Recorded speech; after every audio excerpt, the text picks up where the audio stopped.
விஜய் குறித்த நேரத்தில் அங்க வரவே இல்லை. இது முதல் தவறு விஜய் செய்தது. ஏன் வரல?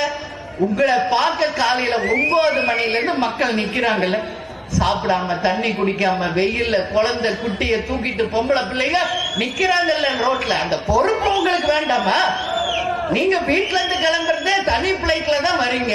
அதுவும் 11 மணி தான் வீட்டுல இருந்தே கிளம்புறாரு. தப்பு அது. நீங்க எதுக்கு அரசாங்க காவல்துறையை நம்பி ஏன் போறீங்க விஜய்?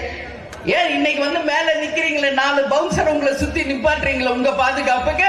உங்களை நம்பி வந்த லட்சக்கணக்கான பெண்கள் ஆண்களுக்கு என்ன பாதுகாப்புக்கு விஜய் கொடுத்தீங்க? என்ன பாதுகாப்பு கொடுத்தீங்க? இன்னைக்கு ஒரு 10,000 பேர் இன்னைக்கு யூனிஃபார்ம் போட்டு நிக்க வைக்க வேண்டாமா? கயிறு கட்டி வந்து ஒழுங்குபடுத்த வேண்டாமா? அதே மாதிரி இன்னைக்கு உங்களை நம்பி வர்றாங்களே தொண்டர்கள், விஜய் தண்ணி கொடுக்கணுமா இல்லையா? ஒரு சாப்பாடு அவங்களுக்கு தரணுமா இல்லையா? என்ன கொடுத்தீங்க? ஒண்ணும் இல்ல. இப்படி பண்ணா எப்படி?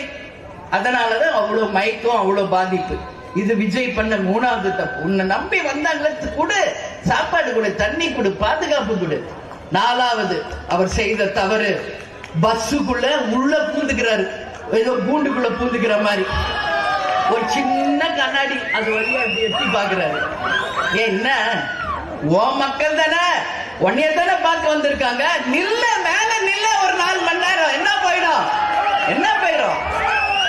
என்ன பார்க்க 9 மணில இருந்து நிக்கிறாங்கல்ல ஜனம்.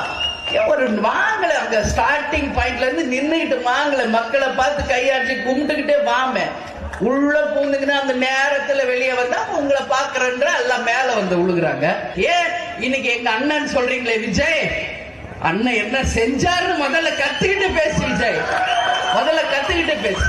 வெறும் எங்க அண்ணா மட்டும் போதுமா தம்பி? சொல்லு தம்பி, தப்பு. உன்னை நம்பி வந்தவங்களை இப்படி நீ சாகடிச்சது மிகப்பெரிய தப்பு. அதே மாதிரி இன்னொரு விஷயம் நான் சொல்றேன், விஜயை நம்பி வந்தவங்க எல்லா பெண்கள், குழந்தை, குட்டி எல்லாருமே இன்னைக்கு பாதிக்கப்பட்டிருக்காங்க. நிச்சயம் விஜய் நீ வந்து அப்படியே பிளைட்ல போய் வீட்டுக்குள்ள போனது தப்பு. இன்னைக்கு வரைக்கும் வெளியே வராதது தப்பு. போ, என்ன பண்ண போறாங்க? பண்ணட்டுமே, கைது பண்ணட்டும். நம்ம நாட்டுல கைது பண்ண தலைவர்கள் தான் வாழ்ந்ததா சரித்திரம், சரித்திரத்தை உருவாக்கியதா சரித்திரம். எத்தனையோ விபத்து நடந்துருச்சு, உன்னை அறியாம ஒரு விபத்து நடந்துருச்சு.